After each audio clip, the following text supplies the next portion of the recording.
L'idée de cette vidéo, c'est de voir qu'il y a plusieurs chemins pour aller à Rome et voir que on a quasiment les mêmes idées, tu vois, au niveau des différents frameworks web qu'on utilise pour concevoir assez rapidement nos différentes applications web, en fait. Donc là, on va essayer de prendre une application et puis on va essayer de la développer avec différents frameworks. Et on verra un peu, disons, les différences, les similarités, les avantages, les inconvénients par la pratique, quoi. Tu es libre de faire le bruit que tu veux, c'est pas un problème, quoi. Parce que il faut que ce soit relax, quoi, tu comprends? Je suis relax. Ok. Donc déjà, il faut choisir, genre, on veut faire ceci avec quel framework. Moi, je propose ici Spring Boot. Je propose Laravel. Je propose Symfony. Je propose Django. Ok. Bon, je voulais rajouter Ruby on Rails, mais à voir ta figure, je pense que déjà ça c'est bon. On peut rajouter Ruby on Rails, mais peut-être qu'on va pas tout faire aujourd'hui, c'est tout, qu'on continuera demain. Ok, donc on peut mettre Ruby on Rails. Donc là on a Spring Boot, Laravel, Symfony, Django, Ruby on Rails. Ok? Yes, parfait. Donc ce que je vais te demander de faire, ok, c'est de ne pas regarder l'écran pendant un petit instant. Ça va, je vais mettre de la crème. Ok, parfait. Donc pendant ce temps, je vais essayer de faire quelque chose de mon côté. Pourquoi tu veux pas que je regarde? Ben, juste un instant, je vais mettre ceci.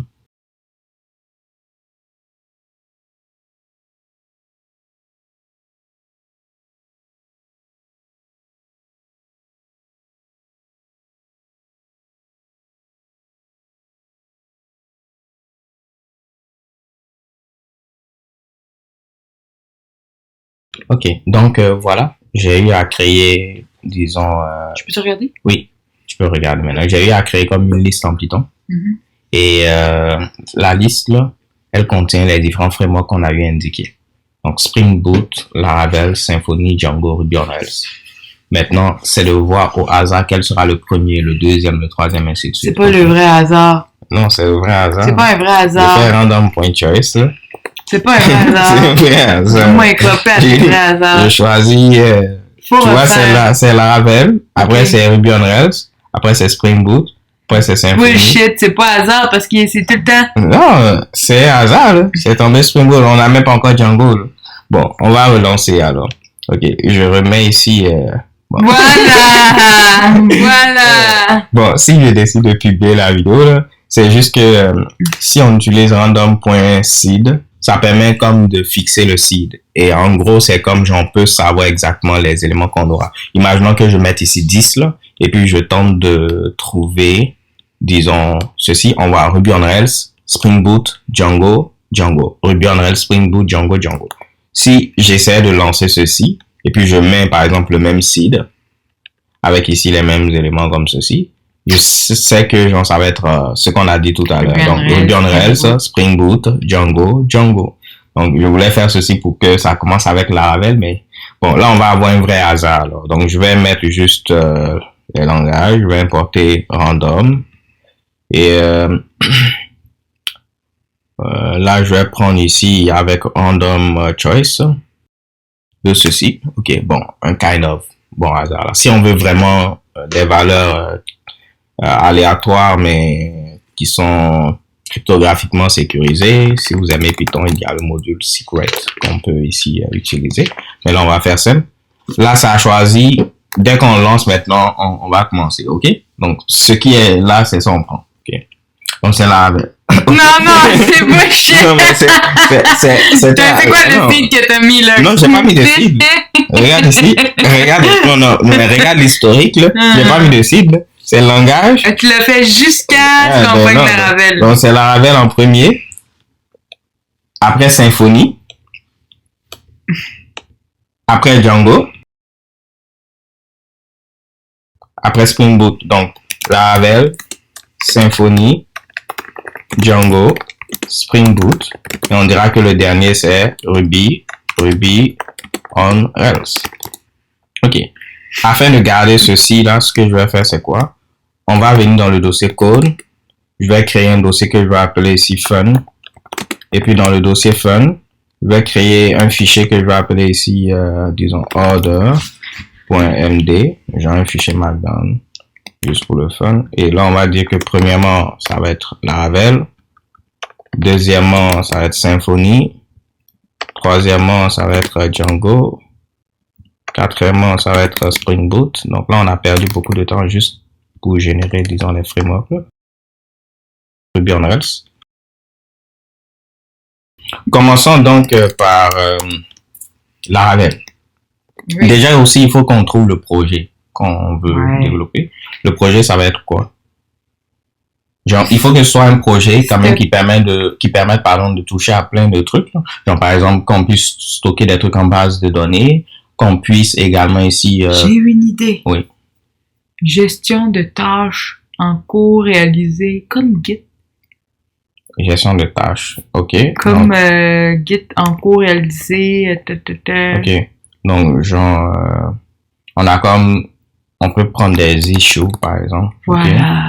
Et puis, on va dire, voici l'issue, voici l'auteur, voici la personne à laquelle c'est assigné, voici, disons, est-ce que c'est très important, moins important, donc on pourra mettre des tags. OK? Et puis, déjà, c'est bon. Donc, ça veut dire qu'on doit avoir un système d'utilisateur pour qu'ils puissent poster. Il y aura des relations parce qu'on va assigner ça, disons, à une autre personne, par exemple, ou bien ça peut être assigné à nous-mêmes.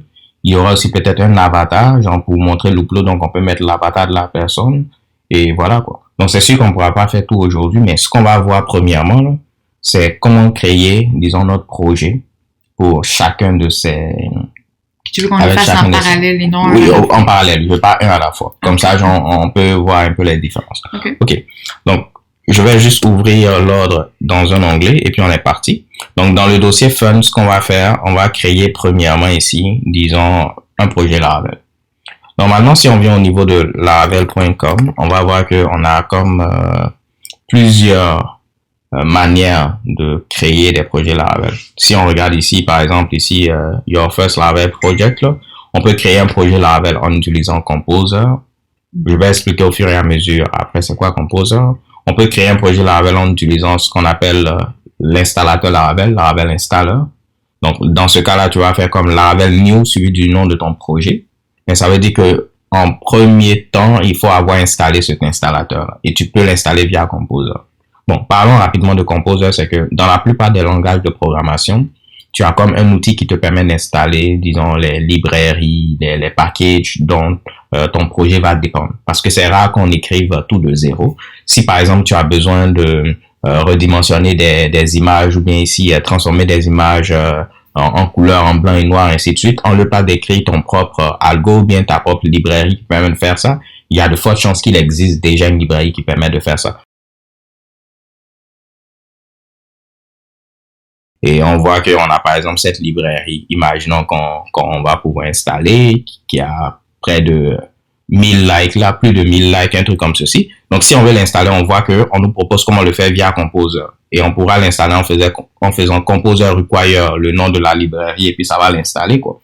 Et on va donc appeler Composer un gestionnaire de dépendance parce que les packages qu'on va installer, ben, notre projet va dépendre de ceci. Donc ce sont des dépendances de notre projet. Et c'est pas juste au niveau de PHP. Lorsqu'on va voir comment le faire, par exemple, avec Django, vu que Django se base sur le langage Python, on pourra utiliser pip également, qui est comme l'équivalent de Composer, mais dans le monde Python, parce que ça permet d'installer des dépendances Python, des packages Python. Pareillement, lorsqu'on va faire ceci, disons, avec Spring Boot, on pourra utiliser un outil comme Maven ou bien ici Gradle, qui va nous permettre de gérer aussi nos dépendances. Ça permet de faire d'autres choses, mais genre, ça nous permet aussi de gérer nos dépendances, ainsi de suite. Donc, ici, on pouvait demander à Composer qu'on souhaite installer ce package-là, Laravel Installer, mais vu que on va l'utiliser après pour créer autant de projets qu'on veut, on peut l'installer comme globalement. C'est-à-dire, il va l'installer globalement sur notre ordinateur. Comme ça, pour le prochain projet qu'on a besoin de créer, on n'a pas besoin de le réinstaller parce qu'il est déjà installé globalement sur notre système, sur notre ordinateur. Et une fois qu'il est installé, je peux faire Laravel New et puis mettre le nom de mon projet puis il va le créer. OK? Si je ne veux pas ici installer Laravel Installer, j'aurais pu utiliser simplement Composer en faisant Composer Create Project, Laravel et puis ici, disons, le nom de mon projet, au fait. Et ça aussi, ça va marcher, mais Dans ce cas-là, j'ai juste besoin d'installer Composer. Alors que dans ce cas, j'ai besoin d'avoir Composer et avoir eu à installer aussi Laravel Installer. Je pense que ça, c'est juste que ça peut être long à taper. C'est pourquoi d'autres personnes vont préférer installer ceci et puis maintenant, dorénavant, ils n'ont qu'à faire Laravel New, tout simplement. Maintenant, comme je le disais, il y a plusieurs façons. Là, on peut le faire même en utilisant Docker, mais ça, c'est un peu plus avancé pour ceux qui connaissent Docker et tout. Là. Mais il y a un outil Laravel qui a pour nom Laravel Cell qui permet d'avoir un environnement avec Docker qui est setup, avec ici le projet qui est setup pour fonctionner avec Docker. Donc, on a nos différentes images qui ont déjà été comme configurées. Donc, on peut les builder, créer nos containers, mais ça, c'est un peu plus avancé. Donc, nous, en théorie, là, vu qu'on débute, on va utiliser comme cette approche avec Composer ou bien avec ici le Laravel Installer. Pour installer Composer, normalement, c'est assez simple. On se rend sur le site officiel de Composer, on fait download et puis dépendamment du système d'exploitation, on explique comment l'installer. Moi, j'ai déjà eu à faire ceci. Donc, si je fais Composer-version, on voit par exemple que j'ai Composer installé. Si après, je veux mettre à jour Composer, je peux faire Composer Self-Update et ça va permettre ici, s'il y a une nouvelle version, de mettre à jour. Mais là, on voit que c'est la dernière version qui est là. Ce qui veut dire qu'en théorie, si je veux créer mon projet, je peux copier ceci et puis mettre le nom de notre projet. On va mettre ici GitHub comme clone de GitHub, là, Issues, Unleaf, ou bien Laravel Installer. J'avais déjà fait ceci également, donc moi je vais juste utiliser Laravel New pour créer mon projet, au fait. Et on va l'appeler, disons, GitHub Issues, un truc comme ceci. Et si je valide, il va me créer mon nouveau projet Laravel. Moi, je vais juste rajouter une option "-git" qui permet de dire quand tu finis de créer le projet, là, il faut l'initialiser aussi comme un dépôt Git. Donc, ça va me permettre d'éviter d'avoir à le faire manuellement en faisant Git init et ainsi de suite. Là. Bon, pour ceux qui ne le savent pas, Git, c'est un gestionnaire de... il nous permet ici de gérer un système de contrôle de version, pardon. Donc, il nous permet de gérer ici les différents changements qu'on va apporter à notre projet, l'historique un peu. On pourra revenir en arrière si on a fait un mauvais changement. Plein de trucs assez intéressants, quoi. Okay? Donc, pourquoi c'est Symfony? Pourquoi c'est une très bonne question. C'est que Laravel dépend de plein de trucs de Symfony.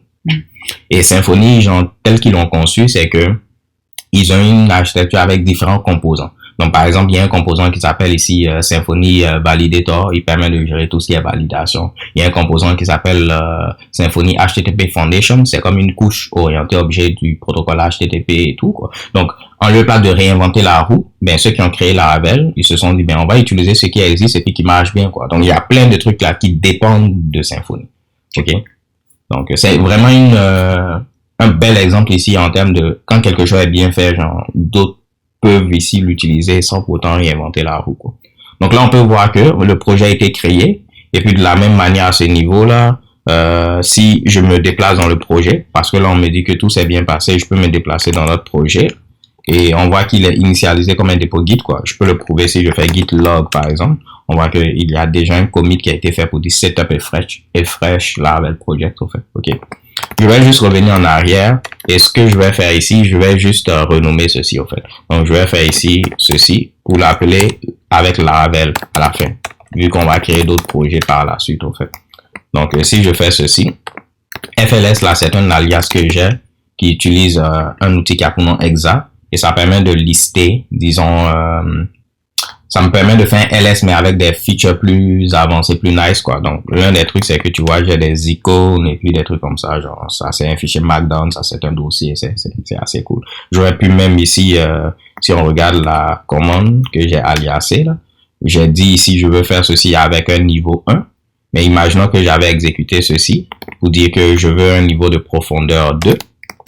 On voit qu'il rentre encore cette fois-ci dans ce dossier-là, en fait, pour lister ce qui est dedans, quoi. Si je disais, je veux un niveau de profondeur, disons 3, mais il va rentrer aussi encore dans les sous-dossiers, sous-dossiers pour lister, quoi. Par défaut, je pense que quand on ne met pas, là, ben, il va comme il veut, quoi. Genre, il va tout rentrer, quoi. Donc, tu vois que ça prend plus de temps parce que par défaut, il rentre partout, là, et c'est pas nécessairement intéressant. C'est pourquoi, dans mon alias, j'ai juste limité à un niveau 1, quoi. Okay. Bon. Donc là, on a notre projet qui a été créé. Généralement, ce qu'on veut, c'est au moins voir quelque chose au niveau du navigateur. Donc, je peux me déplacer dans le projet qu'on a eu à créer. Et au niveau de Laravel, vu que c'est basé sur le langage PHP, il faut que PHP soit installé. Et de la même manière, genre, on peut chercher en ligne comment installer PHP, là, mais là, on a PHP. On suppose qu'on a PHP. Et normalement, dans un projet Laravel, on a Artisan qui est ici. C'est comme, disons, un utilitaire en ligne de commande qui nous permet, c'est un fichier PHP là, mais genre il nous permet d'exécuter plein de commandes qui vont nous aider lorsqu'on développe nos applications Laravel. Donc je peux faire par exemple PHP artisan qui veut dire exécute ce fichier. Juste pour le montrer, si j'affiche le contenu de ce fichier là, c'est bel et bien un fichier PHP, on voit PHP ici là. Mais si on fait PHP artisan, on a comme plein de commandes qu'on peut taper. Donc on a des commandes comme ici route cache. On dit ça nous permet de mettre en cache nos routes. On a par exemple ici modèle show. On dit ça permet d'afficher des informations sur un modèle. Pour l'instant, on ne sait pas c'est quoi, mais genre ça nous permet d'exécuter plein de commandes. Parmi ces commandes, on a serve.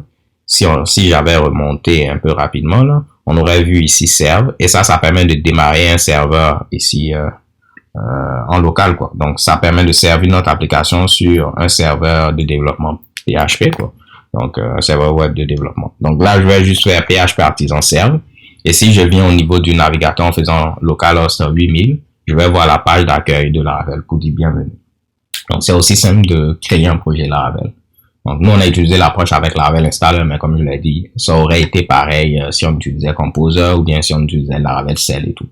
De la même manière qu'on peut créer un projet Laravel, déjà, Laravel et puis Symfony, les deux, c'est des frameworks web PHP. Donc, les deux utilisent PHP comme langage de programmation. Donc, tu vas voir qu'on va tous utiliser Composer et tout parce que c'est le même gestionnaire de dépendance vu que c'est le même langage, en fait. Maintenant, au niveau de Symfony, c'est quasiment la même chose si on veut créer un nouveau projet. Si je viens au niveau de symfony.com et puis je regarde, par exemple, ici, disons, download un exemple, ils ont ce qu'ils appellent ici le CLI Symfony. Donc, c'est comme genre le Laravel Installer là, mais c'est genre le client Symfony au fait, ok? Et ce client Symfony là, on peut l'installer que ce soit sous Linux, que sous macOS ou bien Windows. On peut l'installer sur n'importe quel système d'exploitation. Maintenant, une fois que tu l'as installé, tu peux l'utiliser pour créer un nouveau projet avec Symfony New. Donc, c'était comme Laravel, on a fait Laravel New, ici on peut faire Symfony New, ok? De la même manière, tu peux créer aussi genre ton projet sans utiliser le client Symfony. Tu peux utiliser par exemple Composer directement comme on l'avait avec Laravel. Donc tu pourras faire des trucs comme Composer Create Project blablabla comme pour Laravel et puis le nom quoi. C'est juste que c'est aussi un peu long quoi.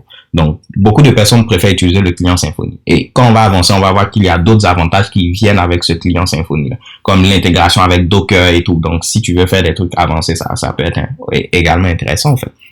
Donc, ici, moi, j'ai déjà installé le client Symfony sous mon Mac, donc je pourrais faire Symfony New.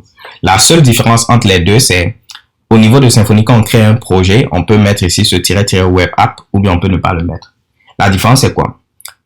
On peut utiliser Symfony pour créer genre des applications web où on a comme, disons, des pages qui vont s'afficher, on a des trucs qu'on stocke en base de données, plein de trucs, quoi. Donc ça représente comme une application web traditionnelle où on a comme tout ce qu'on a généralement sur une application web, quoi. Validation des informations, authentification, blablabla. Des fois, on a envie aussi de créer des trucs qui sont très simples, quoi. Genre des petits trucs. Et utiliser, disons, ce -web app où ça vient avec tout, là. Peut-être il y a plein de trucs dont on n'a pas besoin, mais qui vont être là pour rien, en fait, alors qu'on les utilise pas. Donc, on peut commencer avec quelque chose genre de très minimaliste, et puis au fur et à mesure rajouter ce dont on a besoin. Donc, si on utilise cette approche sans mettre le -web app là, on commence avec quelque chose de très basique. Et si on a besoin, par exemple, de rajouter des formulaires, on peut installer ce qui permet d'avoir les formulaires. Si on a besoin d'avoir un système d'authentification, on peut installer ce qui permet d'avoir un système d'authentification, et ainsi de suite. Donc, il y a d'autres personnes qui vont préférer cette approche là. S'ils conçoivent, par exemple, des microservices, des applications de console, bien des API comme ça, vu que quand on conçoit une API, on n'a pas besoin, par exemple, de template parce qu'on n'écrit pas nous-mêmes le HTML. Peut-être c'est un front-end en React ou bien en Vue.js qui va consommer cette API-là. Donc, on préfère utiliser cette approche-là. Mais si on veut faire des trucs traditionnels, donc les applications web traditionnelles, on va mettre -web app. Ok. Maintenant, vu que nous, là, on va pas faire d'API, on va faire une application web traditionnelle, nous, on va mettre le -web app pour que ça vienne avec tous les composants de base qu'on retrouve au niveau d'une application web traditionnelle. Donc, je fais Symfony New, je vais l'appeler donc GoTub, disons, Issues, mais cette fois-ci Symfony. Mais vu que je veux tous les composants de base, je vais mettre -web app. Ok, ce drapeau-là. Et si on patiente un peu, on va voir que notre projet Symfony est créé. On voit qu'en réalité, derrière lui-même, il utilise Composer pour le faire, là. C'est juste que nous, on n'a pas besoin de se fatiguer à retenir ceci. Et avoue que ça peut être encore intéressant si tu crées des alias. Par exemple, sur ma machine, j'ai un alias pour Symfony que j'ai appelé S. Ce qui fait que si je veux créer un nouveau projet, c'est S-New. Et puis, je mets, disons, le nom -web app. Ou bien si je ne veux pas -web app, je ne mets pas ceci, quoi. Donc, c'est plus rapide. C'est pareil pour Laravel, là, j'ai des alias Lara qui me permettent aussi de faire ça en lieu plat de taper Laravel. D'autres vont mettre même L pour faire L. Mais moi, L, je pense que c'est déjà pour autre chose, là, mais pour LS et tout, là, mais on peut créer juste des alias pour aller rapidement, quoi. OK. Donc là, si on patiente un peu, à la différence de Laravel où on devait mettre -git pour qu'il initialise comme un dépôt Git, au niveau de Symfony, automatiquement, le projet, là, il est initialisé comme un dépôt Git. On n'a pas besoin de mettre -git. Donc, on voit que non seulement il a créé le projet, mais en plus de ceci, il a initialisé avec Git. Au fait, on voit le Git init et tout. Et si je viens ici, je fais un Git log, on voit que genre, il y a déjà ici des logs, quoi, parce que non seulement il a créé le projet, mais Web App Package, là, c'est parce qu'on a mis -web app. Donc, il a rajouté tout ce dont on a besoin pour que ça marche, au fait. OK. C'est bon? Donc, ensuite, on va regarder. Bon, là, on a créé. Exact. Donc, ici, vu qu'on a le client Symfony, et puis on est dans notre projet, on peut faire Symfony Serve. Et c'est comme le PHP Artisan Serve, mais c'est Symfony Serve. Et si on valide, normalement, il va démarrer un serveur pour nous.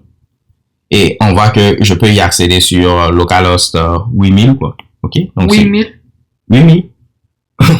8000. Il y a du 8000. OK, 8000. Mais tu vois que c'est en HTTPS. Par défaut, là, ce n'est pas en HTTPS, par défaut. C'est parce que moi, j'ai déjà fait ceci. Mais par défaut, genre, ce n'est pas en HTTPS. Donc, je vais y accéder, genre, en HTTP. Et si tu le fais pour la première fois, ils vont te demander, genre, est-ce que tu veux installer le certificat qui te permet, genre, de pouvoir lancer son HTTPS, quoi. Et normalement, si on fait ici Symfony, là, et puis on valide, il y a une commande en rapport avec les certificats. Donc, je fais ici Symfony, disons help, là, et puis on cherche CA, un truc comme ceci. Donc, juste un petit instant. Voilà, juste un instant. Je fais certificate. Voilà. Donc, il y a local server CA install. Et quand tu le fais, c'est là maintenant que tu peux le lancer en HTTPS quand c'est installé. Maintenant, moi, je l'avais déjà fait, c'est pourquoi le certificat était déjà là. Donc, quand je fais Symfony Serve, tu vois que directement, il lance en HTTPS. Maintenant, dans le cas où je veux pas HTTPS, je peux rajouter ça pour dire, je ne veux pas HTTPS. Donc, avant, par défaut, il n'y a pas HTTPS. Quand tu installes le certificat par défaut, maintenant, c'est en HTTPS. Maintenant, dans les cas où tu ne veux pas HTTPS, tu peux mettre -no TLS, au fait. Maintenant, le truc est que si tu remarques bien, quand tu fais Symfony Serve, tu ne peux plus utiliser cet onglet-là. Parce que genre, c'est occupé maintenant avec le truc ici. Donc, si je tape des commandes, ben, ça marche plus parce que ça, c'est occupé. Donc, ça te permet ici de lancer ton truc, mais en arrière-plan avec -d. C'est-à-dire, exécute cette commande, mais en arrière-plan. Ce qui va faire que tu peux réutiliser le même onglet, au fait. Donc, tu vois que genre, il a démarré ceci. Et si je viens à ce niveau, genre, ça va continuer de marcher. Si je veux l'arrêter, je n'ai qu'à faire ici server stop, c'est ceci. En réalité, lorsqu'on fait serve, c'est la même chose que server start. C'est juste que genre, c'est beaucoup plus simple, quoi. Donc là, quand j'ai fait start, là, on me dit, ben, c'est déjà running. Donc, je peux faire ici stop pour le stopper. Et normalement, ça ne va plus marcher. OK? Et à ce niveau-là, si je refais le start ou bien ici, serve tout simplement. Bon, je vais le refaire, mais en arrière-plan. Comme ceci. Tu vois que l'inconvénient d'avoir fait ceci en arrière-plan, là, tu ne vois plus maintenant, genre, ce qui se passe. Quand tu fais des requêtes, ben, tu n'as plus d'informations. Alors que l'autre, genre, il t'affichait au fur et à mesure. Quand tu fais les requêtes, il te dit tout ce qui se passe, en fait. Donc, si tu veux avoir ces informations, c'est comme c'est marqué ici. Tu peux faire server log. Et genre, ça va t'afficher les logs. Si tu n'as plus besoin, tu fais CTRL-C pour couper. Donc, si je lance ceci, par exemple, si je fais une requête ici, on verra ici tout ceci au niveau des logs pour dire que j'ai eu à faire une requête ici, blablabla et tout. Si je n'ai plus besoin, je peux couper. Okay. Donc voilà, on fait Symfony donc nous pour créer notre projet. Si on a besoin d'un truc pour un microservice, une application mode console, bien une API, ben ça suffit. Mais si on a besoin d'avoir tous les composants qu'on a généralement au niveau d'une application web traditionnelle, on met -web app. Et après maintenant pour démarrer le serveur, on fait Symfony Serve. Et si on veut en arrière-plan -d, si on veut stopper server stop, si on a utilisé Symfony Serve et puis on veut voir les logs, ben, il faut mettre ici server log et puis on verra ici les logs. Est-ce que c'est bon, Adam? OK. Cool. Comment créer un projet Django? Donc, pour créer un projet Django, il faut savoir que Django, c'est un framework web Python. Donc, on a besoin de Python. Donc là, je vais supposer qu'on a Python qui est installé sur notre machine, mais si on n'avait pas Python, on peut venir au niveau de python.org et puis avoir la possibilité de télécharger la dernière version en date de Python. Moi, j'ai déjà eu à faire ceci. C'est pourquoi si je tape ici Python-V, on voit que j'ai la version 3.10.8 au fait. Pourquoi j'ai tapé Python 3 ici? C'est parce que si je mets Python, c'est Python 2.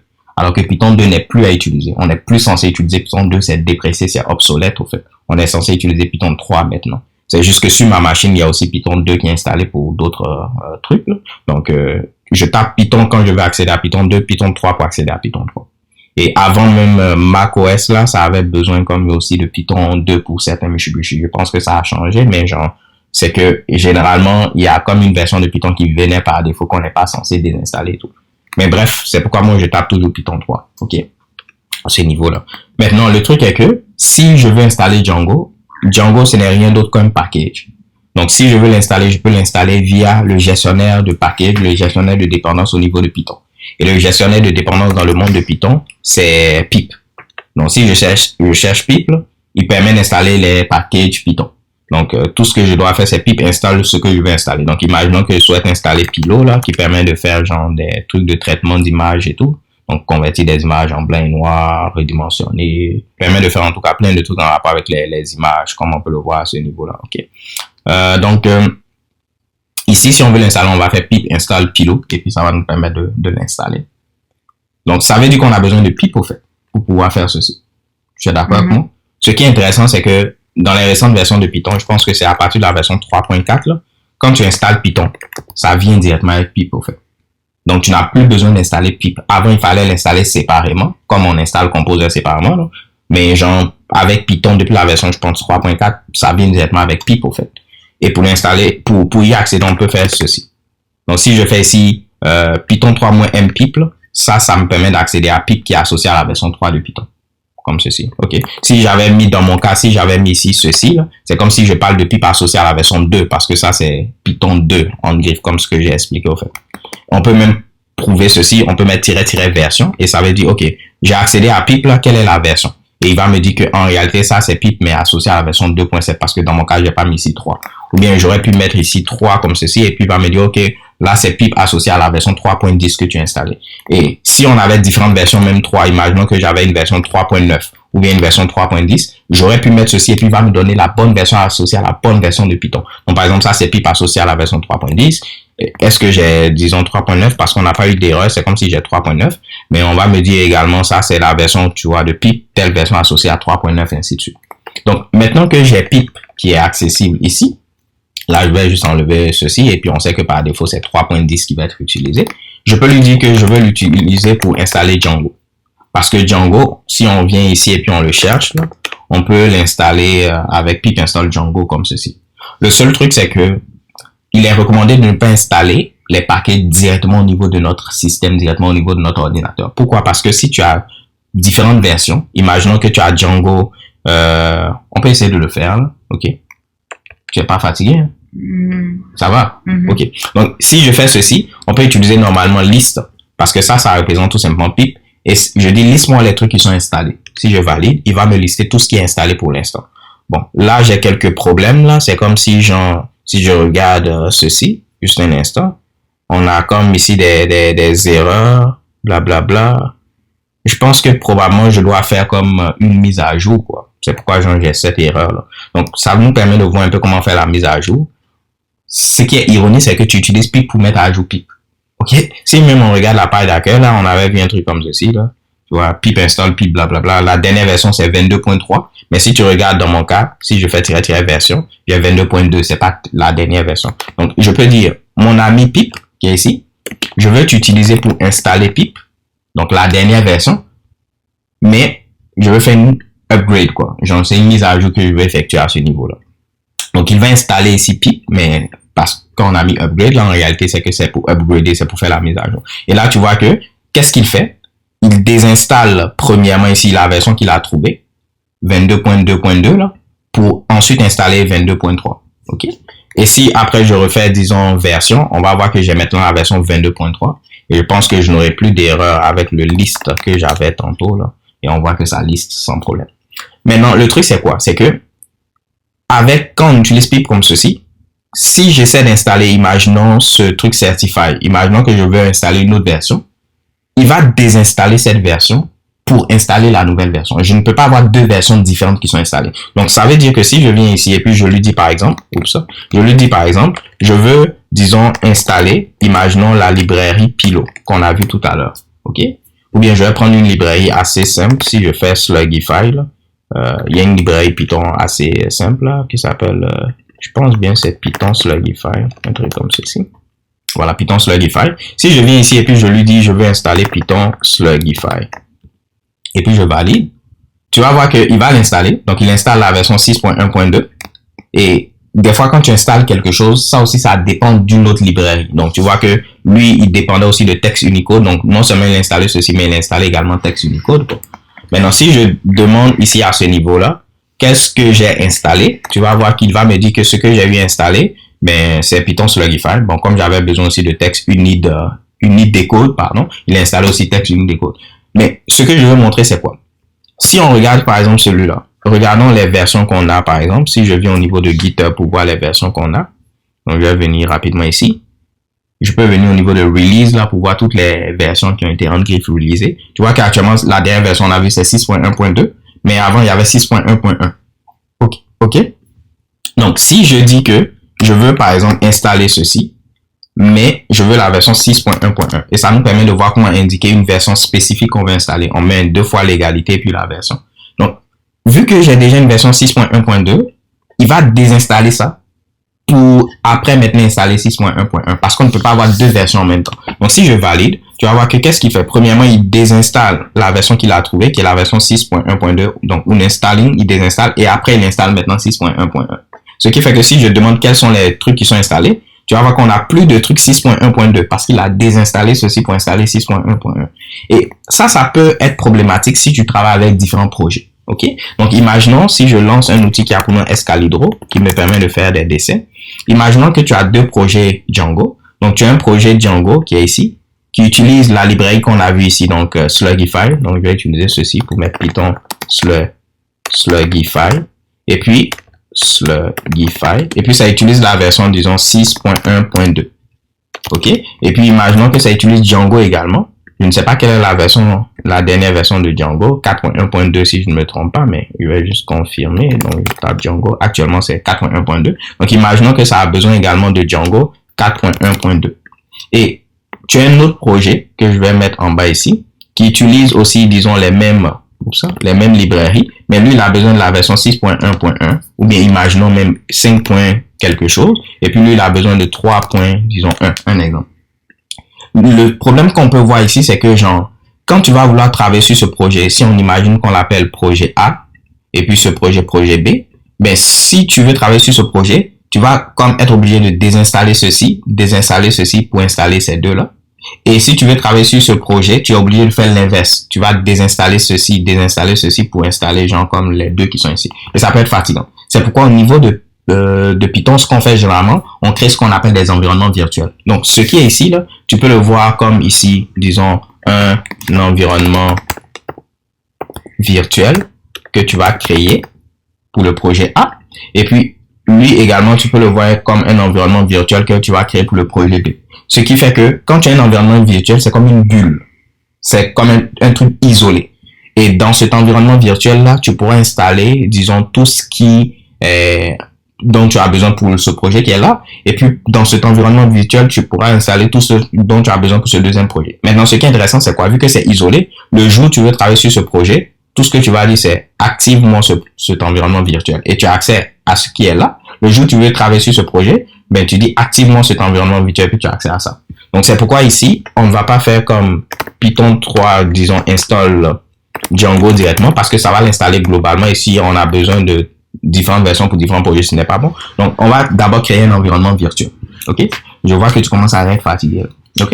Mais on va finir tantôt. Sois motivé, s'il te plaît. OK? Donc, pour créer l'environnement virtuel, on peut le faire avec ici Python. On va dire Python, je veux utiliser v1. Donc, tu vois que tantôt, on avait dit Python, on voulait accéder à pip, qui est la bonne version, là. Genre, l'option -m, là, ça permet de dire à Python, je veux exécuter un module Python, comme un script, au fait. Donc, ici, c'est comme si on exécutait pip en grosso modo. Mais nous, on va exécuter cette fois-ci v1. Et VEnv, qu'est-ce que ça permet de faire? Ça permet de créer des environnements virtuels. C'est un module qui vient avec Python qui permet de créer des environnements virtuels. On peut mettre le nom qu'on veut pour notre environnement virtuel. Donc ça permet juste de dire Python, je vais utiliser le module VEnv pour créer un environnement virtuel que je vais appeler TotoVEnv. Donc nous, ce qu'on va faire, c'est quoi? Je vais venir dans le dossier Fun ici, là, et puis on va dire Python, on va utiliser le module VEnv pour créer un environnement virtuel qu'on va appeler ici GoTob, disons Issues, Django, VEnv, un truc comme ceci, ok? Et c'est bon? Voilà. Et je valide. Et normalement, Python va utiliser ce module pour créer cet environnement virtuel. Maintenant, comme on l'a dit, il faut activer l'environnement virtuel pour pouvoir ici être à l'intérieur de cet environnement virtuel. Mais si on regarde là, je vais faire ls, on verra qu'il a créé un dossier qui représente l'environnement virtuel. Si on est curieux, on peut même ouvrir ce dossier là. Ben, c'est rien de truc, quoi. On voit que genre, il y a des trucs ici à ce niveau, des trucs blablabla et tout. Mais, basiquement, on voit que si on vient dans bin, on peut faire activate pour activer l'environnement virtuel. Donc, je peux juste dire que je vais venir dans GoTob Issues Django VEnv dans le sous-dossier bin et puis exécuter activate. Donc, ça, sous Mac, c'est comme ça qu'on procède pour activer. Sous Linux également, c'est comme ça qu'on procède pour activer ici l'environnement virtuel. Et là, on peut voir que ça, c'est le signe que l'environnement virtuel est activé. Si je veux le désactiver, je fais deactivate et ça le désactive. Donc, à chaque fois que je vais vouloir travailler, je fais source. C'est la même chose que de mettre également point ici, là. Ça va l'activer. Si je veux le désactiver, je mets ici déactiver. Si on était sous Windows, par contre, normalement, c'est la même chose pour créer l'environnement virtuel. Donc, si j'ai accès à Python, normalement, sous Windows, je peux taper ici Python, puis ça demande Python. Ou bien, on a le launcher Python qui nous permet de faire des trucs comme ceci pour dire, je veux accéder à la version 3 de Python installée, ou bien la version 3.10 de Python installée, et ainsi de suite. Maintenant, une fois que, ou bien si je ne mettais pas ceci, par défaut, il va utiliser la dernière version genre disponible, là, par exemple 3. Et c'est comme Python en fait. Et on dit, on veut accéder donc au module V1 pour créer cet environnement virtuel. Mais c'est juste qu'au niveau de Python, une fois que ça a été créé, je dois taper, disons, le nom de mon truc là, de mon environnement virtuel. Mais anti-slash maintenant script, anti-slash, et puis c'est activate, quoi. Un truc comme ceci. OK? Donc si on est sous Windows là, on aura ici ce activate là qui est ici. Et ça va activer l'environnement virtuel. Mais pour désactiver, c'est la même chose, c'est deactivate une fois que c'est activé. Donc moi, je vais juste faire ceci pour l'activer, puis on est à l'intérieur. Ce qui fait que maintenant, si je viens ici, et puis je fais Python -3 pip, disons, install de Django, ben ça va installer Django, mais pas globalement, juste dans cet environnement virtuel. Donc juste dans cette bulle, par exemple, ici. OK? Et si je valide, on va voir que Django va être installé. On patiente un peu. Et Django a besoin de d'autres Mitsubishi, donc c'est pourquoi il est en train d'installer aussi les autres Mitsubishi. Donc on patiente. Et voilà, ça a été installé. Et si je demande qu'est-ce qui a été installé avec ici pip list, là, on voit que genre il a installé Django, mais tous les autres trucs dont Django dépend. Et qu'est-ce qu'on peut remarquer également? On me dit, ben, pip n'est pas à la dernière version. Et pourquoi c'est ceci? C'est parce que tout à l'heure, j'ai mis à jour pip, mais c'était la version qui était installée globalement. On a dit que l'environnement virtuel, c'est comme un environnement isolé. Donc, dans cet environnement isolé-là, je viens de le créer. Là, je n'ai pas mis à jour pip, au fait. Donc, si je veux mettre à jour pip, dans cet environnement virtuel, je vais juste exécuter, genre, cette même commande qu'on avait exécutée tantôt, là. Donc, install pip-upgrade. Et cette fois-ci, ça va mettre à jour pip, mais dans cet environnement virtuel, au fait. OK? Et là, maintenant, genre, si je demande quelle est la version, avec -version, bien -v, c'est la même chose. On verra que j'ai la dernière version aussi dans cet environnement virtuel. Et on peut le prouver parce qu'on voit que le chemin, là, c'est le chemin de mon environnement virtuel qui est ici, quoi. OK? Donc, c'est bel et bien le pip de cet environnement virtuel qui a été mis à jour. Maintenant, regardons le truc qui est intéressant avant de terminer. Si je liste ce qui est installé, on voit que Django est disponible. Mais si je sors, si je fais deactivate, et puis je réexécute la même commande qui est ici, on verra que Django n'est pas disponible ici. Pourquoi? Parce qu'on a installé Django dans cet environnement virtuel. On ne l'a pas installé globalement. Alors que là, je suis dans mon truc global, au fait. Donc, je vais juste réactiver mon environnement virtuel. Et maintenant que Django est installé, on peut juste utiliser une commande qui a pour nom Django admin. Parce que quand on installe Django, cette commande est disponible. Et c'est très important que l'environnement virtuel soit activé. Parce que si ce n'est pas activé, puis je tente d'utiliser Django admin, j'aurai une erreur parce que je ne l'ai pas installé globalement. Donc, je vais activer mon environnement virtuel et puis je peux utiliser Django admin pour créer ici mon projet. On peut utiliser start project et on donne le nom du projet. Je vais l'appeler GoTob Issues Django. OK. L'environnement virtuel, j'ai mis VM. Bon, là, on aura une petite erreur. C'est parce que lorsqu'on crée les projets Django, le tiret n'est pas autorisé dans les noms des projets. Donc là, je vais l'appeler Django GitHub, GitHub issue Django, mais avec un underscore parce qu'on n'est pas censé utiliser les tirets. Et là, mon projet Django a été maintenant créé. On peut le voir ici. Ça, c'est l'environnement virtuel, mais ça, c'est bel et bien mon projet. Je vais donc me rendre dans mon projet ici Django, qui est GitHub issue Django. Et comme pour les autres, on veut juste voir quelque chose au niveau du navigateur. Donc, on peut exécuter ce fichier-là, qui est comme genre le artisan au niveau de Laravel, mais ça nous permet d'exécuter plusieurs commandes. Je peux dire que Python, je veux exécuter manage.py. Et si on fait Python manage.py, on voit qu'on a plein de commandes qu'on peut exécuter. Et parmi ces commandes-là, il y a run server qui permet de démarrer un serveur local. Donc, je vais dire que je vais faire run server et ça va démarrer mon serveur. Et maintenant, si je fais ici localhost 8000, ça va me permettre d'accéder ici à Django pour dire que, oh, voilà, Django marche, au fait. OK. Bon, donc là, on a fait Laravel, on a fait Symfony, on a fait Django. Spring Boot, c'est assez simple. Spring Boot, tout ce qu'il faut faire. Normalement, si on vient au niveau de start.spring.io, Spring Boot, il faut indiquer ce dont on a besoin. Genre, c'est à peu près la même chose qu'on a comme au niveau de Symfony, là, où genre, tu peux commencer avec quelque chose de basique et puis rajouter ce dont tu as besoin au fur et à mesure. Genre, ici, je peux venir dire, pour l'instant, j'ai besoin, par exemple, de faire, genre, tout ce dont on a, d'avoir tout ce dont on a besoin pour faire du web. J'ai besoin de tout ce dont on a besoin, par exemple, ici, pour communiquer, disons, avec une base de données. J'ai besoin de tout ce qu'on a besoin, peut-être, pour faire du GraphQL, blablabla, si on connaît ceci, quoi. Et après, maintenant, je peux générer, disons, mon projet et puis l'avoir, quoi. C'est juste que si tu as un bon environnement de développement intégré, ben, tout ceci est déjà comme intégré dans ton environnement et puis tu peux l'utiliser pour créer. Donc, il y a des gens qui aiment utiliser Eclipse. Il y a des gens qui aiment utiliser IntelliJ IDE. Donc, de JetBrains, là. Donc, je vais juste mettre ici Eclipse. On peut utiliser Eclipse Java, qui est un bon IDE. On peut utiliser ici IntelliJ, qui est également très bon. Beaucoup de développeurs Spring Boot aiment l'utiliser, que ce soit pour le développement, parce qu'il y a plein de trucs assez intéressants. Moi, j'aime utiliser VS Code, parce que ben, je trouve que c'est cool et puis c'est léger. Donc, je vais juste lancer VS Code à ce niveau-là. Ça va toujours. C'est comme si ton monde s'effondre. Okay. C'est toujours fun. OK. Bon, là, je pense qu'on va s'arrêter là. Non, on peut faire Django, puis on a déjà fait Spring Django. Boot, puis Ruby on Rails. OK. Juste... OK. Bon, commençons par Spring Boot. Donc, ici, c'est juste que si on veut le faire, il faut installer tout ce qui permet de faire comme du développement Java. Donc, si tu regardes, j'ai juste cherché ici Java Extension Pack. Et genre, ça vient avec plein de trucs, quoi. Ça vient avec ici ce language, blablabla. Mais je pense que ce que j'ai cherché en réalité, j'avais cherché ici Spring Boot. Je pense bien. Voilà. Et on avait, je suis en train de chercher, hein, je vais chercher pour voir exactement ce que j'avais installé, parce que je sais que j'avais installé un truc qui venait avec, voilà. Donc, c'est Spring Boot Extension Pack. Et si on l'installe, tu vois, il vient avec quoi? Il vient avec ici Spring Boot Tools. Il vient avec ici Spring Initializer. C'est ce qui permet de créer notre projet, là. Ça vient avec le dashboard. Donc, je pense que lui, je l'ai installé d'abord. Donc, cet extension pack là. Mais vu qu'on utilise Java aussi, j'ai installé ici aussi le Java Extension Pack. Donc, il vient avec des trucs pour Java, au fait. Donc, tu vois, Maven qui est comme genre le pip et puis genre le composer, quoi. Donc, respectivement dans Python et puis PHP. Donc, une fois que ça c'est fait, étant donné que le Spring Boot Extension Pack, là, il a installé également à ce niveau-là Spring Initializer.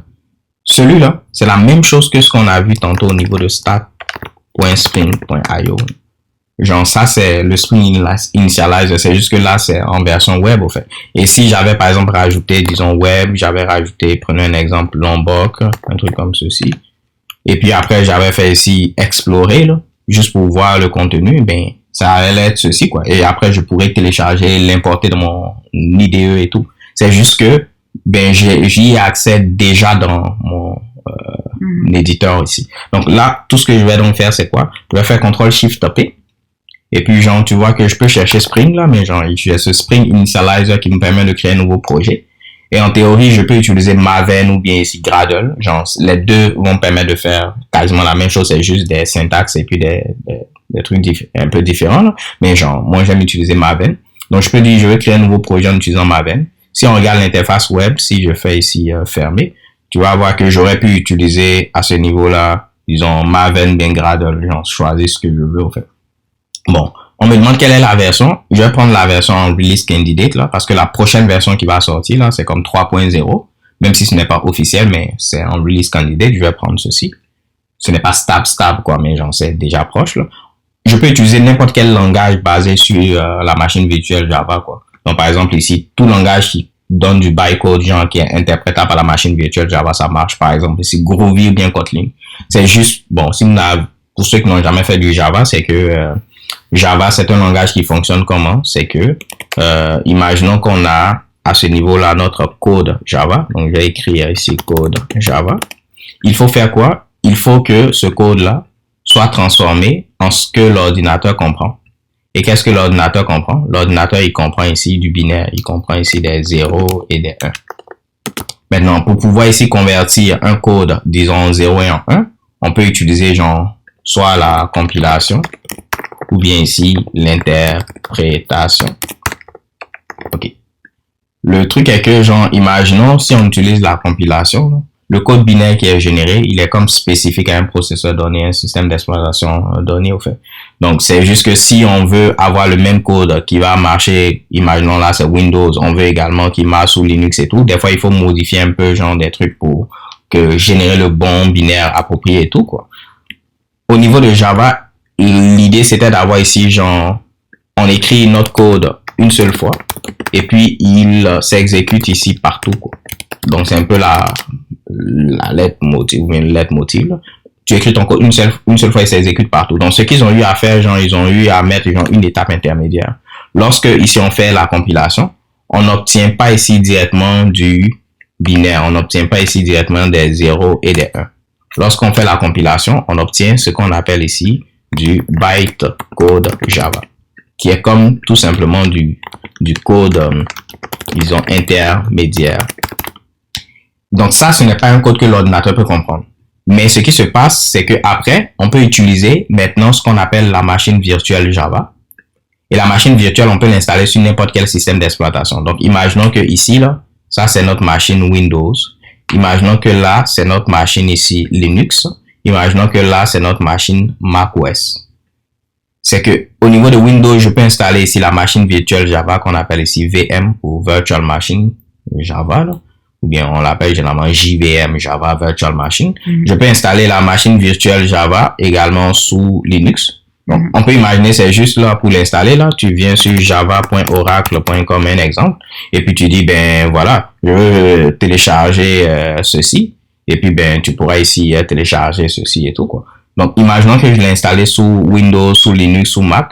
Ce qui est intéressant, c'est que cette machine virtuelle, là, elle est en mesure ici d'interpréter, disons, ce bytecode, et puis générer le binaire qui est approprié à chaque système d'exploitation. Donc là, ça va interpréter ce bytecode là, et puis générer le binaire qui est approprié, par exemple, pour Windows, le processeur qu'on a ici, générer le binaire qui est adapté au processeur qu'on a, par exemple, ici, générer le binaire qui est approprié ici. Donc, c'est que on a écrit notre code une seule fois, mais dépendamment de la machine virtuelle, on va avoir le bon binaire qui va être ici, genre, généré pour s'exécuter, genre, sur la machine au final, au fait. Donc, c'est un peu ça. C'est pourquoi, ce qui est intéressant, c'est que tout ce dont on a besoin, c'est un truc qui nous permet d'avoir ce code, ce bytecode-là. Et Java nous donne ce bytecode quand on fait la compilation, mais il y a d'autres langages qui nous donnent ceci. Par exemple, si tu écris un code, mais qui n'est pas avec Java, imaginons que le code, c'est avec Kotlin, ben, après la compilation, tu as aussi ce bytecode. Si tu utilises, par exemple, ici Groovy également, après la compilation, tu as ce bytecode. Donc, c'est pourquoi on dit que ce sont des langages ben, qui sont basés sur ici la JVM là, parce que genre ça donne le bytecode et puis la machine virtuelle peut l'interpréter. Donc vu que tout donne des bytecodes, c'est pourquoi on peut choisir ces trois là. Il y a d'autres mêmes langages là, ce ne sont pas les trois, mais ce sont les trois que Spring Boot ici supporte en griffe au fait. Donc là, moi je vais choisir Java. Celui-là c'est le groupe ID. Généralement on prend juste notre nom de domaine et puis on met ça à l'envers là. Donc je vais mettre teacher du net comme point teacher du net à l'envers. Ça permet juste d'identifier de manière unique, disons, notre projet. Et là, on met le nom qu'on veut donner. Donc là, je vais mettre ici, disons, GoTob, disons, issues, comme ceci, un exemple. Got hub. Ici. Mhm. C'est bon? Mhm. Ok, donc faut bien remarquer ici, j'ai mis quoi? Java à la fin. Ouais, bon, yeah. Il faut bien remarquer ici, j'ai mis des tirets, là. Ok, got of issue, Java. Ok. Maintenant, on me demande comment je veux packager. Actuellement, on préfère utiliser jar, on dit make jar not war, donc faites déjà pas la guerre, là. Ça va nous permettre d'avoir genre un seul fichier jar qui représente notre application et puis on peut déployer ce fichier là, donc je vais prendre jar. On me demande quelle version de Java je veux, je vais prendre 19. Je ne sais pas sur ma machine quelle est la version de Java que j'ai, je vais mettre ici Java-version. J'ai 18 ici, mais c'est juste qu'au niveau de ma machine, j'utilise un outil qui a pour nom SDK. C'est un outil qui te permet d'installer plusieurs versions de Java, au fait. Donc, moi, si je fais, par exemple, SDK list Java, ça va me lister comme, genre, toutes les versions de Java disponibles. Et imaginons que je souhaite installer la version 19, là, je vais juste regarder, genre, le nom du truc et puis l'installer. Tu vois que, par exemple, moi, j'ai une version 18 thèmes, mais si je veux installer cette version, c'est 19 thèmes. Maintenant, tu peux remarquer que j'ai plusieurs propositions. C'est que, dépendamment de ce que tu choisis, là, ben, la licence n'est pas la même, quoi. Par exemple, si tu utilises certains trucs, on dit que tu peux les utiliser à des fins d'éducation, mais pas pour des projets commerciaux, des trucs comme ceci, ok. Maintenant, moi, j'utilise le truc où c'est marqué thème. Pourquoi? Parce que, genre, c'est la version, genre, qui est on open source, là, avec moins de restrictions et tout, quoi. Donc, c'est pourquoi j'utilise thème, quoi, ok. Avant, ça s'appelait, disons, je pense, Adopt JDK, un truc comme ceci, là. Et maintenant, tu vois que, genre, si on vient ici, on dit ça a été déplacé vers Adoptium. Et tu vois que le nom, c'est Témurin, blablabla. Et c'est pourquoi, genre, on voit qu'il y a ce thème-là comme Témurin. Donc, moi, imaginons que je veux donc installer la version 19 parce que j'ai déjà la version 18. Je peux faire SDK install Java. Et puis, je mets la version qu'on a vue tout à l'heure. Et lui va m'installer cette version-là. Et maintenant, ce qui est intéressant, c'est que je pourrais switcher entre plusieurs versions de Java, la version 18 ou bien 19 ou bien 11, parce que j'ai plein de versions genre comme sur ma machine. Donc, on patiente un peu pour que ceci soit fait. Et puis après, je pourrais, disons, dire que je veux la version 19 là. Normalement, je peux le faire là, mais je veux juste m'assurer que j'ai bel et bien une version 19 avant de pouvoir faire ceci. Okay. Pendant que c'est en train d'être fait, c'est que de la même manière qu'on a cet outil qui permet d'installer plusieurs versions de Java, là. Il y en a aussi pour les autres langages, quoi. Par exemple, au niveau de Python, là, on a Py, je pense que c'est PyEnv, un truc comme ceci. Voilà. Il nous permet de gérer comme plusieurs versions de Python. Et donc, tu pourras avoir plusieurs versions et puis switcher entre les différentes versions également sans problème. On a aussi, au niveau de PHP, je pense, Env aussi, qui permet aussi de switcher entre plusieurs versions de PHP et ainsi de suite. Donc, c'est que on retrouve ce genre de trucs dans la plupart des différents langages. Au niveau de Ruby, tu peux deviner le nom? Ruby Env. Voilà, t'étais pas loin, mais c'est RBEnv, quoi. Ils ont juste enlevé ici ceci, quoi. Ok, et ça, tu vois que ça te permet de gérer plusieurs versions de Ruby, ainsi de suite. Ok.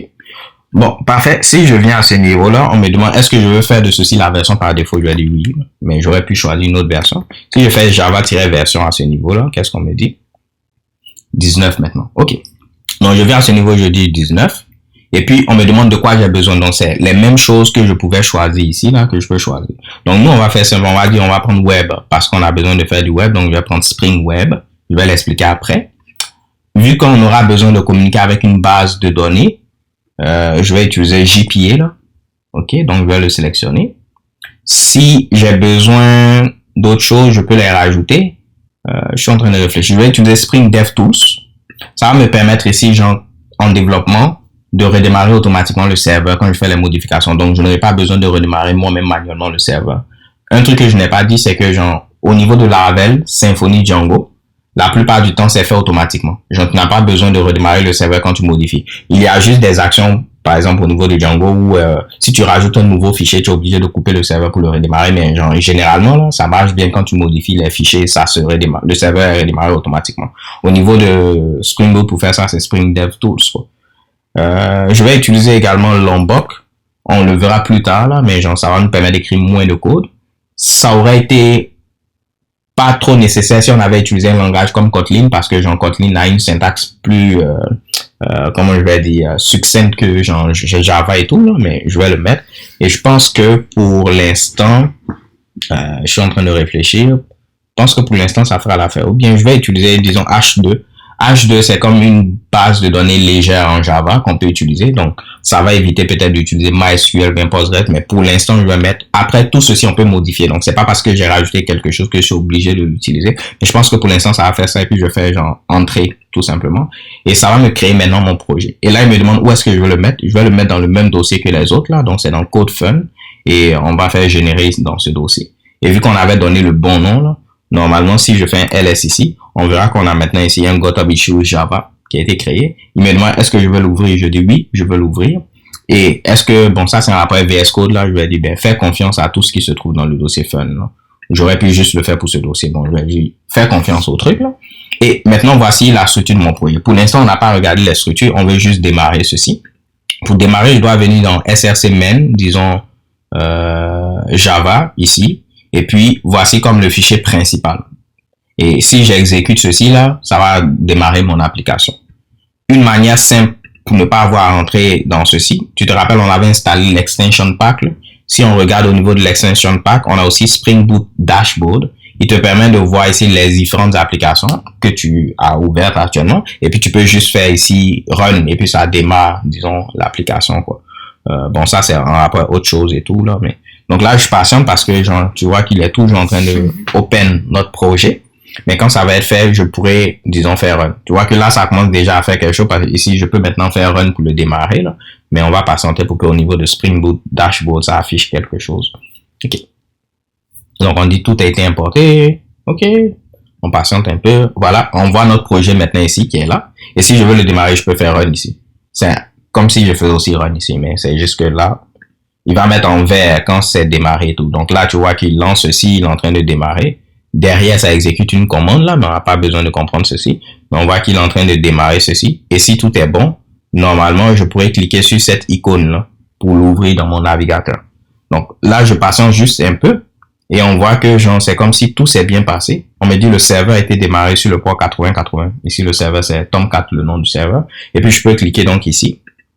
Ou bien, j'aurais pu ouvrir mon navigateur puis taper localhost 8080.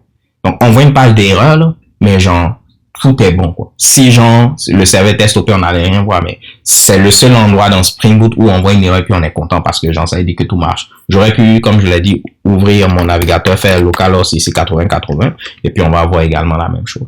Mais juste, au moins pour voir quelque chose, là, ce que je vais faire, c'est, je vais venir au niveau de SRC, disons, main, on aura l'occasion de revenir là-dessus, main ressources, et puis, disons, dans statique, là. Donc, le fichier, le dossier statique, là, par défaut, genre, si tu recherches un fichier, disons, toto.html, ben, il va voir ce que tu l'as, par exemple, dans statique, quoi. Ben, par défaut, si on ne met rien, c'est comme on cherche un fichier index.html. Donc, si je ne mets rien comme ceci, c'est comme, si je crée un fichier index.html, c'est lui qui va être rendu. Maintenant, je vais mettre ici index.html. Voilà. Et puis, à ce niveau-là, je vais mettre ceci. Et je vais rajouter, disons, un H1 avec Hello Spring Boot, un exemple, comme ceci. Et puis, je vais mettre Django, je vais mettre GitHub Issues Spring Boot. Ok, donc j'enregistre. Si je viens ici, j'actualise, on voit que ça ne marche pas. C'est comme je disais, quand on rajoute de nouveaux fichiers, il faut juste redémarrer. Donc, je vais cliquer ici pour dire restart, quoi, tu vois.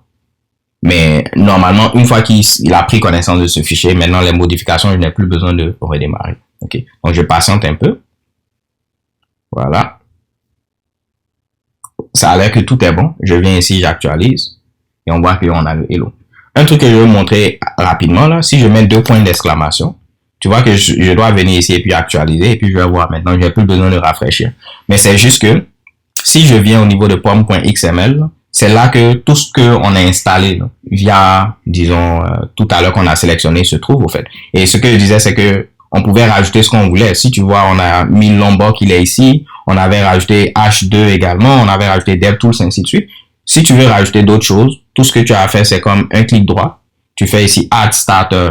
Et puis, tu peux mettre les autres que tu as oubliés, au fait. Donc, moi, je vois que j'ai oublié TimeLeaf parce qu'on va l'utiliser tantôt, genre, quand on va gérer la partie vue. Là, on a juste donc rajouté TimeLeaf. Là. Si je recherche ici TimeLeaf, bon, je n'avais pas fait entrer, au fait. Donc, je fais un clic droit, je fais ici Add Starter.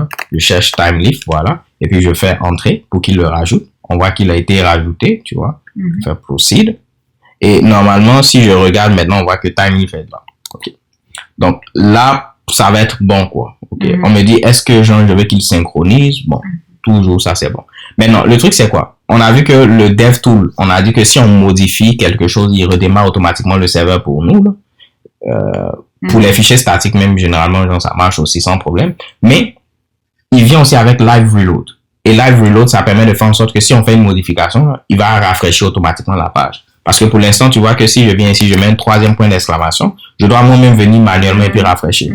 Donc, ce que je peux faire, je peux chercher ici, disons, au niveau du navigateur que j'utilise, une extension pour Live Reload. Et par exemple, au niveau de Google Chrome, il y a une extension pour Live Reload qui a pour nom Live Reload Chrome. Et si elle est installée, quand je vais activer ceci, là, maintenant, quand je fais les modifications, je n'ai plus besoin de faire quoi que ce soit.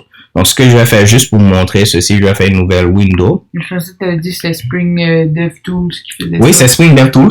Mais genre, lui, c'est comme genre, lui, si je te montre rapidement. Parce que là, tu es en train d'installer autre chose en Oui, plus. oui, mais si je fais ici Add Starter, et puis je cherche DevTool, qu'est-ce que tu vois? Tu vois qu'il vient avec Live Reload. Mais tu peux imaginer que, ben, Live Reload, il faut que ça soit une communication de deux trucs, quoi. Donc, lui, il va fournir ce dont il a besoin pour dire, hey, il y a eu un changement, mais il faut que quelque chose écoute pour dire, ok, tu m'as dit un changement, je rafraîchis la page. Okay. Donc, il faut quelque chose aussi dans ton navigateur qui dise, ah, tu m'as dit qu'il y a eu un changement, puis rafraîchir. Ok. Là, je vais juste essayer d'ouvrir un nouveau truc, une nouvelle fenêtre, là. Voilà. Je ne sais pas pourquoi il ouvre les fenêtres avec... Je ne veux pas ouvrir une fenêtre avec genre mon compte personnel. Donc, je vais prendre le compte ici de la boîte. OK. Et puis ici, je vais prendre Live Reload comme ceci au niveau de Chrome. Et là, je vais dire que je veux l'ajouter. OK. Maintenant, quand je rajoute cette extension-là, si je veux l'activer, tout ce que j'ai à faire, là, je vais faire ici épingler pour que ça s'affiche. Pour l'instant, tu vois, ce n'est pas activé parce que le truc n'est pas en noir. Mais si je clique, ça va l'activer et puis ça va être en noir, quoi. Donc là, je ne sais pas, mais je clique là. Je ne sais pas pour toi, mais je ne vois rien, quoi. Non. OK. Bon, essayons de voir, si on regarde les settings, manage extension, on me dit allo file URL, blablabla, bla, bla, mais je pense que c'est activé et tout. On all sites, on click. OK. Bon, c'est juste que quand je clique ici, je ne vois rien. Bon, essayons de voir là. Parce que si tu regardes ici, tu vois que là, il a bel et bien démarré le serveur. Mais il faut que j'ai le client aussi qui écoute. Là. Mais je n'ai aucune idée. Peut-être, c'est écrit quelque chose. OK, bon, je suis con, là. Ouais. Il fallait que je tape le 127.0.0.1 2.80.80 là pour être sur le site, quoi. Tu vois?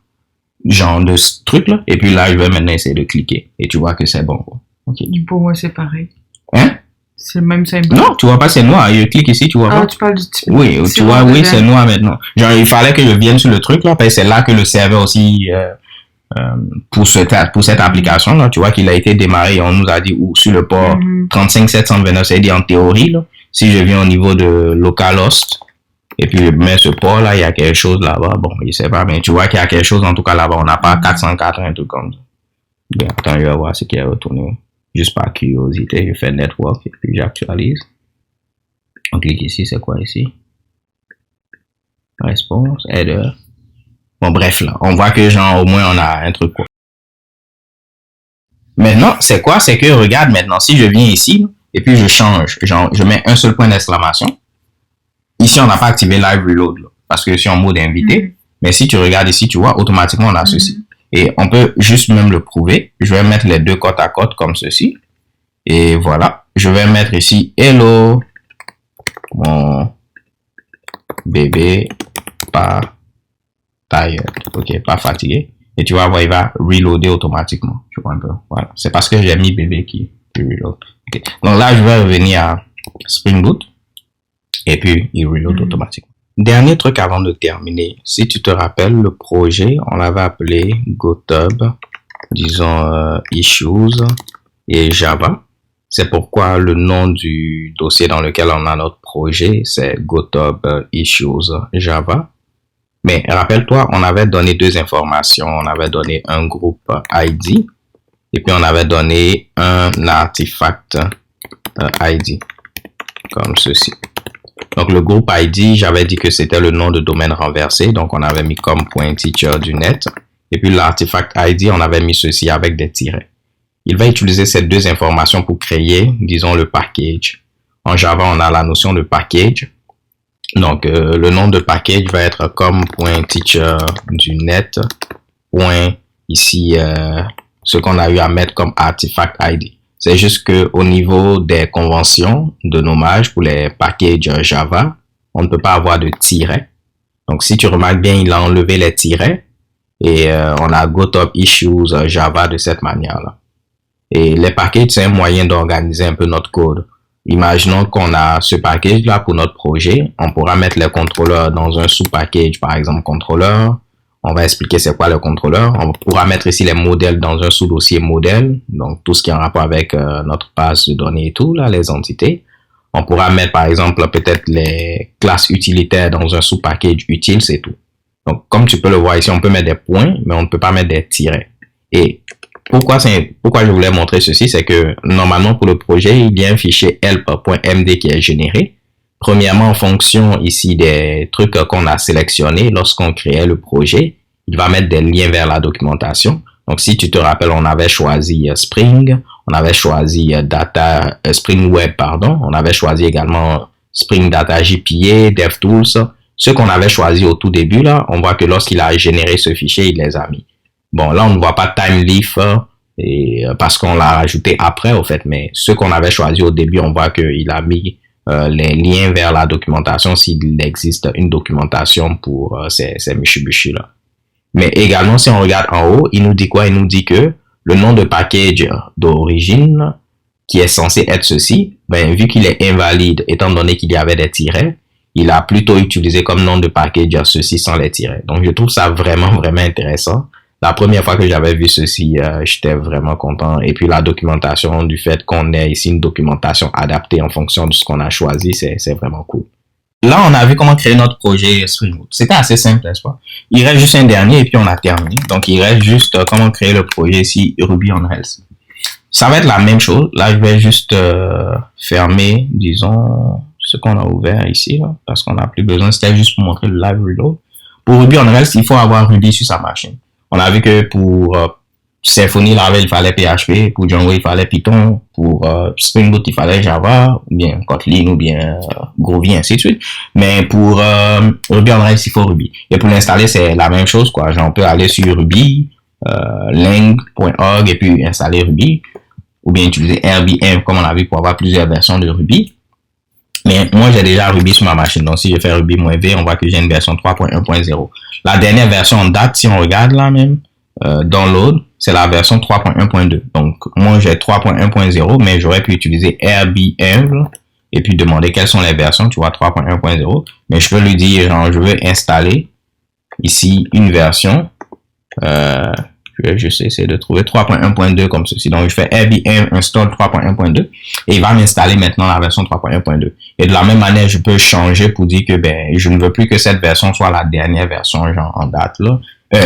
Par défaut là, je veux l'autre version. Ça veut dire bien entendu, je dois avoir installé RBM avant. Moi, je l'ai déjà fait, mais si je voulais l'installer, j'allais juste chercher comment est-ce qu'on l'installe. Et puis, on va nous montrer comment est-ce qu'on installe RBM. Donc, sous macOS, comment on peut le faire et ainsi de suite, quoi. Sous Windows, je sais que généralement, c'était quand je faisais du Ruby à temps plein, là. C'est sous Windows qu'on avait généralement pas mal de problèmes pour installer Ruby et tout, quoi. Mais là, en passant un peu, on voit qu'il est en train d'installer ceci. Je pense que j'aurais dû même faire ceci directement avec la version qu'on avait, mais comme on a déjà lancé ce processus, là, on va patienter un peu, puis ça devrait être bon. Est-ce qu'il y a des questions par rapport à ceci? Je vais couper le serveur Django pendant que c'est en train d'être fait. Okay. Est-ce que tu es fatigué? Tu es fatigué? Ok. Je voulais faire une petite blague. Si tu disais non, tu n'étais pas fatigué. Est-ce que tu es fatigué? Non. Donc, après, on peut rajouter un autre framework. C'est quoi? Hein? C'est quoi? Imagine. Flask. Bon, c'est un micro framework. Genre Flask, c'est comme genre, en griffe la version genre par défaut de Symfony. Si tu mets pas web app là, ouais, c'est ça. Mais c'est un micro-framework Python. Ben, je sais pas lequel tu voulais faire. On aurait pu prendre un framework JavaScript. C'est vrai. C'est le seul qui manque. Mais je vais pas m'hasarder à aller faire ça. Genre, le seul que j'ai déjà utilisé un peu, là, c'est Adonis. Et genre, ça ressemble un peu, genre, à ce... Ça a marché? J'ai mis Adonis, j'ai mis JS, là. Ça ressemble un peu, genre, aux autres frameworks que j'utilise d'habitude, quoi. Parce que, tu vois, ça ressemble un peu à ce que je fais au niveau de Laravel et tout. Donc, c'est vrai. Tu dis, c'est vrai, comme si tu connais Laravel. Non, mais ça ressemblait à ça quand que je fais du PHP. Root 2.2.get. Ben, 2.2. Ok. Ce que je trouvais que ça ressemblait. Plus que du Django, en tout cas. Mais leur site est vraiment beau, là. Honnêtement, là. Ouais. Et au niveau de la documentation, juste pour voir ça ressemble à quoi. Ok, light mode, dark mode. Ça ressemble à ça, c'est les documentations en général. Yeah. Ben, les nouvelles documentations à jour. C'est ça. Donc, je vais juste fermer tout ça pendant que c'est... Donc, tu vois qu'on aura du boulot quand même. Hein? Beaucoup. Genre, si on veut le faire, là. C'est long, hein, l'installation. Je me demande si finalement, je vais pas appeler la vidéo comme création de projet avec Spring Boot, les différents noms. Parce que je viens de me rendre compte que c'est... Wow, plus de travail que tu penses. Ah, c'est une grande... C'est un long truc. Là. Genre, parce que refaire la même chose. Là. Genre, oui, c'est possible, là, mais ce que je veux dire, ça va être vraiment long. Là. Surtout que l'application, c'est pas comme une petite application. Non, c'est une grosse application. Il y a un système d'authentification partout et tout. Et Django, par exemple, système d'authentification, bon, on peut utiliser genre un paquet pour ça. Ça va déjà être plusieurs heures juste sur un projet. Ouais, parce que je vais pas me lancer dans quelque chose que je peux pas terminer à cause du temps. Quoi. Je vais couper ça au montage, l'installation, parce que c'est long. Quoi. Mais tu vas garder le reste? Yeah, je vais garder. Je vais juste essayer comme un nouveau format de vidéo. Je veux en fonction des commentaires, genre... Même quand je l'ai fatigué pis tout? Yeah. Je veux en fonction des commentaires, genre si c'est quelque chose genre qui plaît pas à mes amis avec eux aussi, là, ben je vais plus refaire, là, mais c'est juste pour savoir si c'est... Parce que j'ai jamais fait des vidéos où, honnêtement, j'étais comme... genre au tout début, là, quand je faisais les vidéos, là, j'étais moi-même, quoi. Après, je suis devenu sérieux. Donc, là, au moins, genre, c'est sans filtre, là. Genre, pendant un bon moment, je faisais mes vidéos, genre, sérieux, là. Là, je me dis, ben, on a parlé aussi de programmation, mais de tout et de rien, là, ça faisait un peu plus naturel, tu vois. Je ne sais même pas comment le son va être. Parce que j'ai pas mon micro. C'est vrai. J'ai juste utilisé le micro de l'ordinateur, donc je ne sais même pas si ça va être de qualité. Bon, si c'est pas de qualité, ça va être réglé, c'est que, ben, on va pas poster, c'est tout. Je me dis que, ben, vu que ça prend énormément de temps, là, je vais juste supposer qu'on garde la version qu'on a ici, quoi, ok? Donc, ce qu'il faut faire, là, il faut utiliser Gem. Genre, ça va nous permettre d'installer les différents packages. Donc, si tu cherches ici, Bundler, Ruby, tu vois. Donc, c'est lui qui permet de gérer, genre, nos différents packages, quoi. Et les packages, c'est ce qu'on appelle des gemmes dans le monde Ruby, en fait, tu vois, un peu. Donc ici, si je veux installer un gem, je peux faire ici gem install le nom. Par exemple, c'est comme pip install. Et ce que je veux installer, c'est Rails. Et tu peux rajouter -- nos documents, ça veut dire genre, parce que par défaut, quand tu installes, il va installer aussi la documentation. Des fois, genre, on l'utilise pas et puis ça prend du temps pour rien, quoi. Donc, tu peux mettre -- nos documents. Moi, j'ai déjà eu à faire ceci, ce qui fait que Rails est disponible. Et puis, actuellement, on peut voir que genre, j'ai la version 7.0.4. Et au moment où j'enregistre cette vidéo là, si je fais Ruby on Rails là, la dernière version c'est bel et bien cette version 7.0.4 en fait, tu vois. Donc je peux faire ici Rails new et puis le nom de mon projet. Par exemple là, je vais mettre ici GoTub issues Rails et ça va créer le projet en fait. Après il y a d'autres options qu'on peut rajouter mais basiquement c'est ça. Et si je valide, donc j'aurai mon nouveau projet Ruby on Rails qui va être créé. Et tu vois qu'il utilise Bundler là pour faire bundle install. C'est parce que quand tu fais bundle install, il lit un fichier qui a pour nom ici un gem file, tu vois. Et genre, il lit ce que tu as listé comme dépendant pour les installer, en fait. Et on verra tout à l'heure que genre le projet qui va être créé là, il contient genre ce fichier gemfile. Et c'est dans ce fichier qu'on a comme genre toutes les dépendances là. Donc tu vois qu'il y a un fichier gemfile qui contient toutes les dépendances et c'est ça il installe en fait. Donc on va juste patienter un peu et puis après on pourra démarrer notre serveur pour voir quelque chose. Lui il est fini maintenant qu'on a fini là, mais genre, il est installé. Donc en gros si je fais maintenant rbinv et puis je fais ici version, tu vas voir que j'ai 3.1.0, 3.1.2 et puis je pourrais maintenant changer la version par défaut. Tout. Mais là, voici le projet, donc GitHub, disons, issues Rails. Je suis dans ce projet. Je vais juste l'ouvrir pour qu'on voit un peu rapidement le gemfile dont je parlais là. Donc, voici le gemfile où on liste les versions. Maintenant, le truc est que si je veux démarrer mon serveur, comment est-ce que je procède? Ok, c'est assez simple. Tout ce à quoi j'ai accès, genre au niveau de mon truc là, tu vois que genre j'ai ce truc là avec le rake file, les config RU, blablabla, mais si tu regardes j'ai un bin ici, un dossier bin pardon, et puis dans ce dossier bin là j'ai Rails par exemple qui est accessible au fait. Donc si je viens ici et puis je fais bin Rails, c'est-à-dire j'en vais dans le dossier bin et puis exécute Rails là, ok. Et si tu regardes même ce bin Rails là, c'est en réalité un code Ruby au fait, genre c'est un fichier Ruby, c'est juste ils ont enlevé l'extension comme artisan. C'est un fichier PHP, mais ils ont enlevé le point PHP, mais c'est du code Ruby en drift. Donc, si je fais build Rails et puis je valide, tu vois que genre, on me liste un peu toutes les commandes que je peux taper. Donc, c'est pareil. Python manage.py, Symfony, aussi, il y avait les commandes. Bon, même si on n'a pas vu Symfony console, là, mais genre, il y a des commandes. Laravel aussi, il y avait PHP artisan et tout. Voilà. Donc, si je viens, je vais regarder. On voit qu'on a ici serveur. Ou bien on peut utiliser S, c'est la même chose. Ça va nous permettre de démarrer le serveur. Donc je peux faire ceci, serveur, comme ceci. Ou bien je peux faire S. Ok. Donc je valide. Et qu'est-ce qu'on peut voir à ce niveau-là? On voit qu'il a démarré le serveur, blablabla. Et puis si je peux taper donc localhost 3000 comme ils ont marqué ici. Et ça va nous permettre d'accéder à notre truc. Et on voit que ça s'affiche ici. Ok. Donc voilà, c'est ce qui conclut. On a vu donc...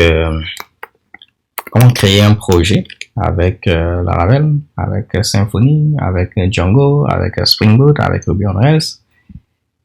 C'était fatigant, mais si c'est quelque chose qui vous intéresse de voir comment développer, disons, cette application, juste pour montrer ce qu'on est censé faire là, c'est qu'au niveau de GitHub, je vais prendre un projet GitHub là, pour prendre par exemple Laravel /Laravel, un truc comme ceci. Bon, là, je vais mettre ici Laravel Framework. On peut venir normalement créer des issues. Donc, on peut faire New Issue.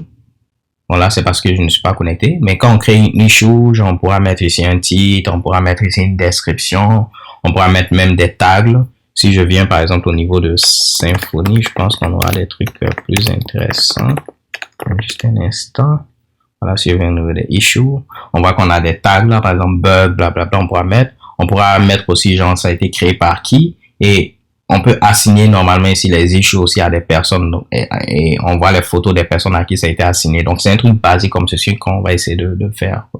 Voilà. Okay. Si c'est quelque chose qui vous intéresse, juste me le dire. Et si vous avez aussi aimé ce genre de vidéo, juste me le dire. Ça faisait longtemps que je n'avais pas posté de vidéo, donc je me suis dit, juste faire quelque chose et puis on verra ce que ça donne. Donc, d'ici là, portez-vous bien. Stay tuned and take care. Peace.